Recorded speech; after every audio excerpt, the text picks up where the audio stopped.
Buenos días, a nosotros nos correspondió la historia del magnetismo. Mis compañeras son Valeria Montermoso, Manuela Cardona y mi persona Mariana Piedrahita. Primero vamos a definir qué es el magnetismo. El magnetismo o energía magnética es un fenómeno natural en el cual los objetos producen una fuerza de atracción o de repulsión sobre otros materiales. Existen algunos materiales que tienen propiedades magnéticas que son detectadas fácilmente, como lo son el níquel, el hierro, el cobalto y sus combinaciones con propiedades metálicas. A estos comúnmente los conocemos como imanes. Sin embargo, todos los materiales son influidos por una propiedad magnética pequeña o grande, pero porque tienen campo magnético. Bueno, los fenómenos magnéticos fueron conocidos por los antiguos griegos.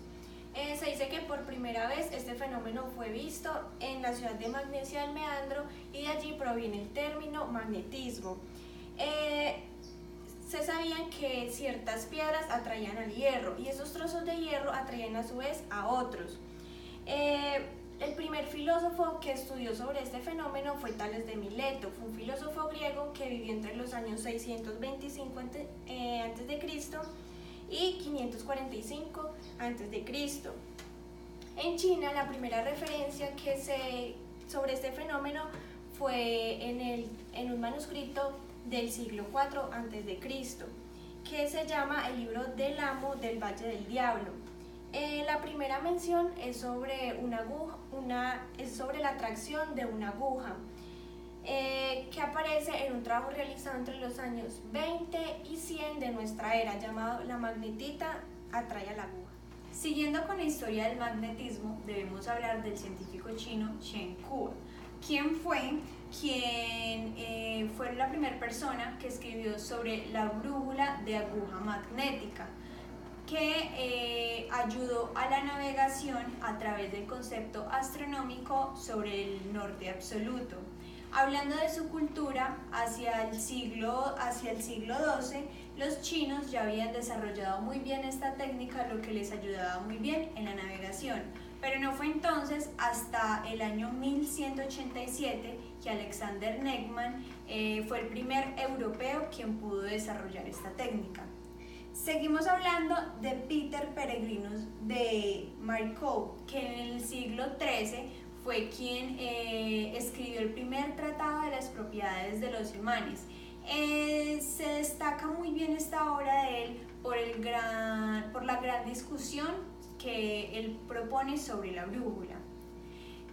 Debemos hablar también de Martín Cortés de Albacar, que fue un español que fue la primera persona que pudo ubicar un polo electromagnético en Groenlandia en el año de 1551.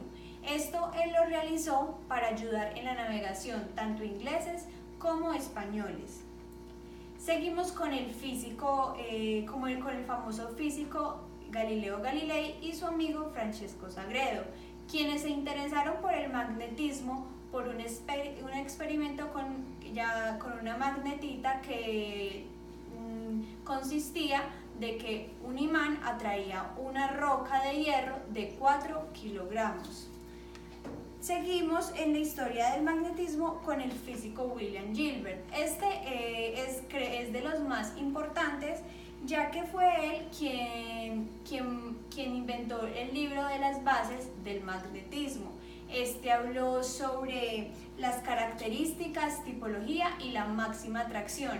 Él fue el quien le dio el nombre a los llamados polos magnéticos. Este libro o esta obra de él se llama The Magnetic. Otros aportes que este físico realizó a la física fue los materiales conductores y los materiales aislantes, y fue el inventor del electroscopio. También fue quien creó la imantación y hizo el primer experimento con la inclinación de la aguja. Bueno, la historia del magnetismo se limita a los imanes hasta que en 1820 el profesor de la Universidad de Copenhague, Hans Christian, descubrió un hilo conductor sobre el cual circulaba una corriente que ejercía una perturbación magnética a su alrededor. Este era capaz hasta de mover una aguja magnética que se encontraba en ese entorno.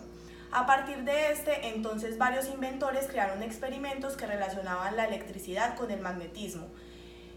Fue James Clerk Maxwell quien sintetizó estas relaciones en las ecuaciones de Maxwell, y en 1905 Einstein utilizó estas leyes para comprobar su teoría de la relatividad espacial, y ahí fue que concluyó que sí estaban muy vinculadas la electricidad y el magnetismo.